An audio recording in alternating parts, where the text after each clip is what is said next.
Bismillahirrahmanirrahim. Assalamualaikum. Bertemu lagi dengan sendiri atau diantarin. Semoga kita baik-baik saja dan semoga kita masuk surga, amin. Bismillahirrahmanirrahim. Sewaktu saya di kamar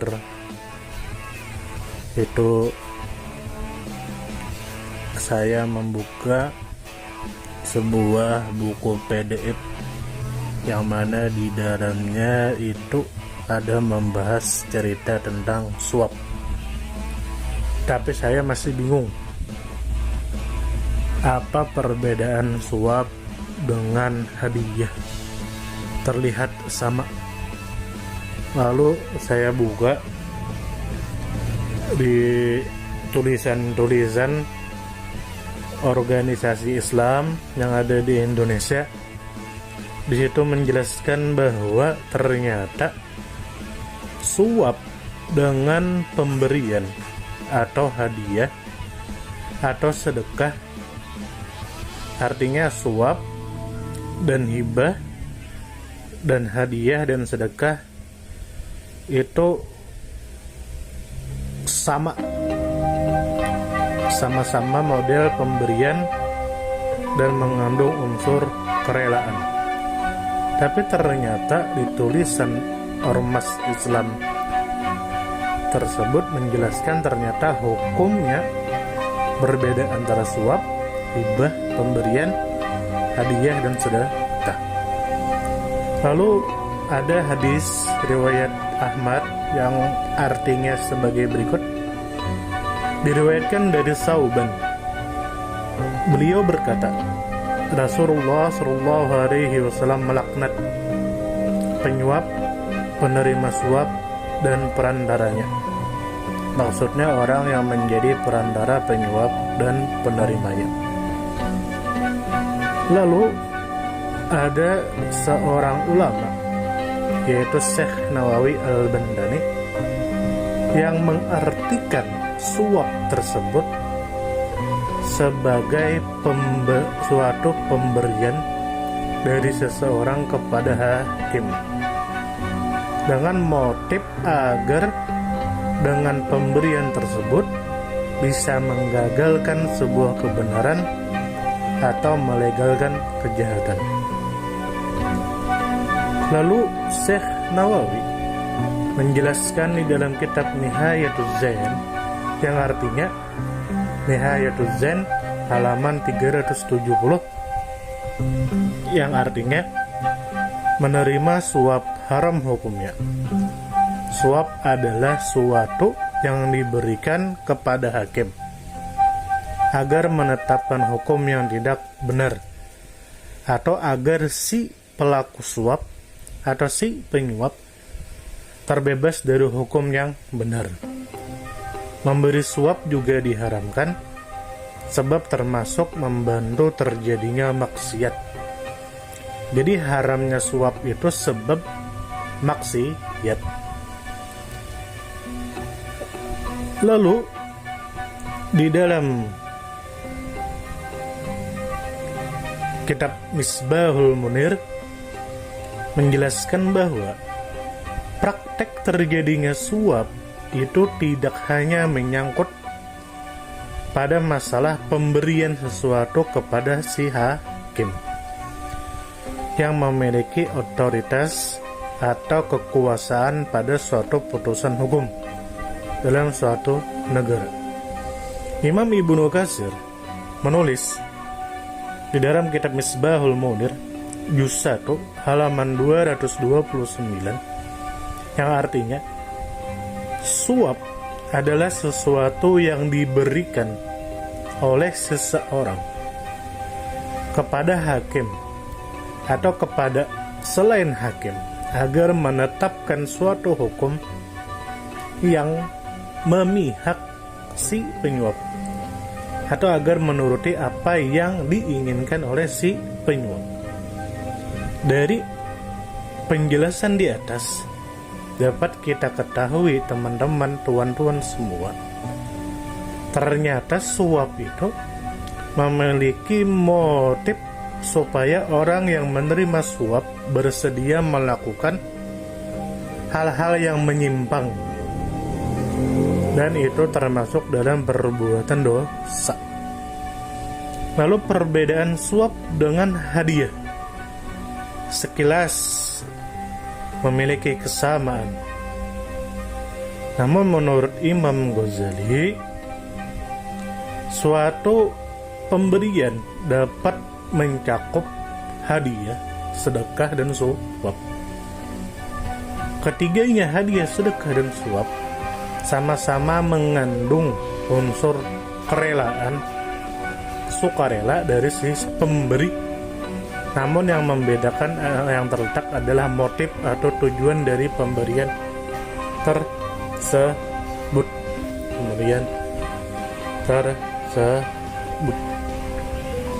Imam Ghazali menjelaskan di dalam kitab Ihya Ulumuddin, harta jika diberikan dengan tujuan mendatangkan pahala akhirat maka dinamakan sedekah.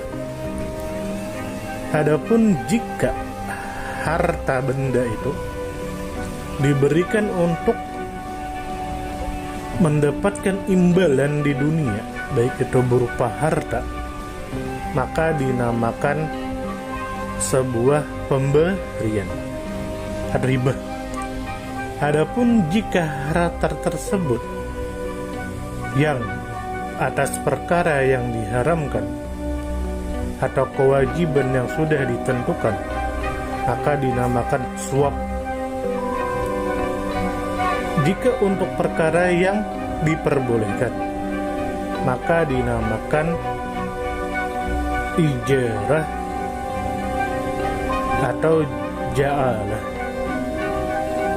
Adapun jika pemberian harta karena murni tali kasih atau berwasilah dengan derajat pangkatnya agar tercapai tujuan-tujuannya, itu dinamakan hadiah. Jika kedudukan dan derajatnya itu berupa ilmu atau nasab, namun jika berupa putusan hukum atau satu tindakan, maka dinamakan suap. Namakan suap. Nah, jadi kesimpulannya dari penjelasan yang dijelaskan oleh salah satu tulisan ormas Islam di Indonesia adalah dapat disimpulkan bahwa suap merupakan bentuk pemberian dengan motif agar tujuan-tujuan si pemberi dapat tercapai melalui perantara penerima suap. Sementara hadiah atau sedekah adalah murni pemberian atas dasar sukarela dengan motif akhirat seperti pahala atau dengan tujuan untuk memuliakan orang lain. Nah, ternyata saya baru tahu itulah perbedaan antara suap, sedekah, pemberian, dan apa satu tadi lupa sana, itu perbedaan. Nah, lalu ada sebuah cerita yang diriwayatkan oleh hadis Imam Bukhari.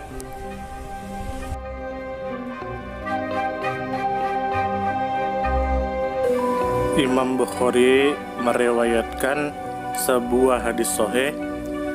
Rasulullah Shallallahu Alaihi Wasallam menugaskan Ibnu Labdiyah ke suatu tempat untuk memungut kewajiban material suatu suku. Ketika pulang, dia menghadap dan melaporkan hasilnya kepada Rasulullah Shallallahu Alaihi Wasallam.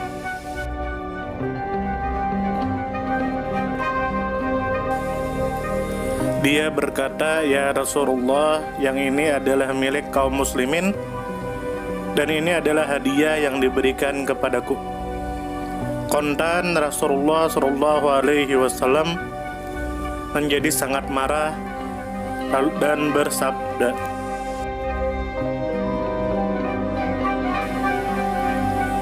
"Apa maksud seseorang yang aku perintahkan melaksanakan suatu tugas, Lalu dia berkata, yang ini adalah untuk semua kaum muslimin, dan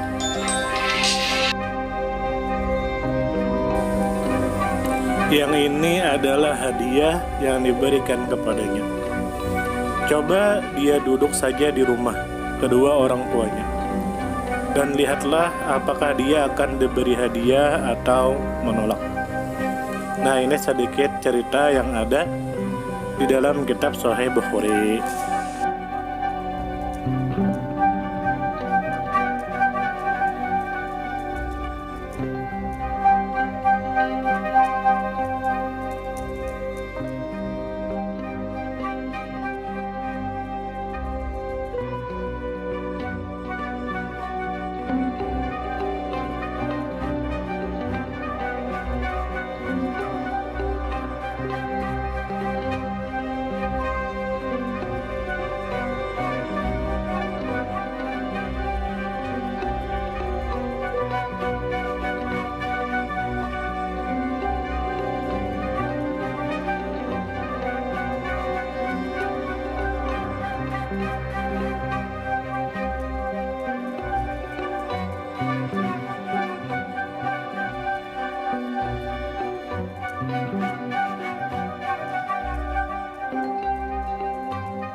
Ternyata suap ini, jika uangnya dimakan dan diberikan ke anak istri, itu dampak negatifnya sangat-sangat besar. Ada di dalam buku 100 Masalah Agama yang ditulis oleh Kiai Haji Muhammad Syafi'i Hajami, menjelaskan bahwa jika seseorang memberikan nafkah anak istrinya dari uang hasil suap, maka ia akan mendapatkan dosa dan disiksa kelak nanti di akhirat.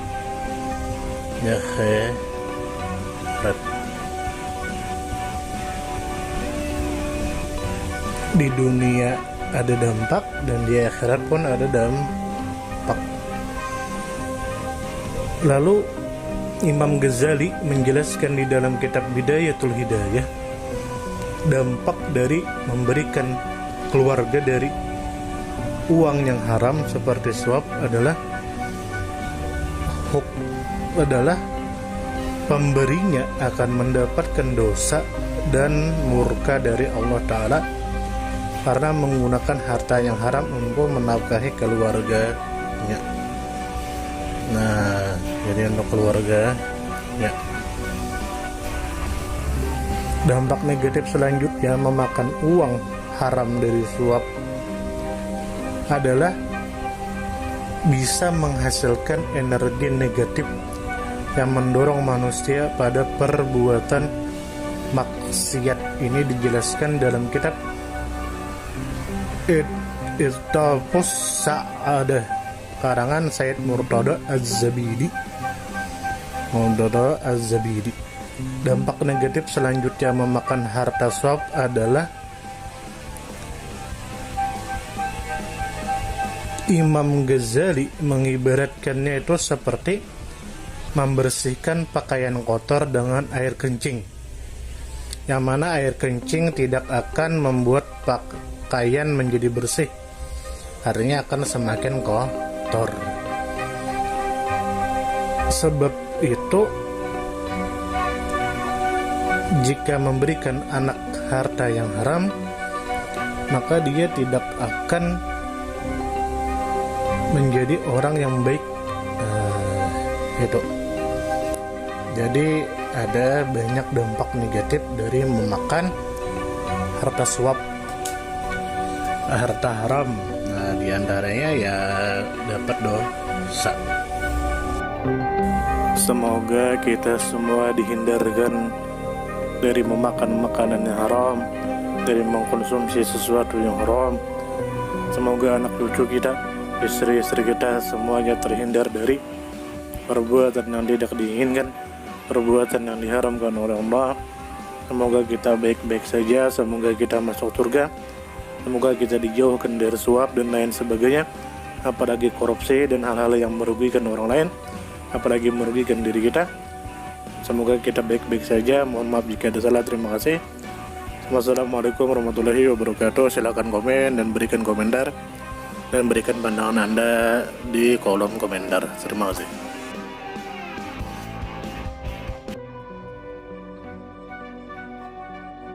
Terima kasih. Semoga kita baik-baik saja. Mohon maaf.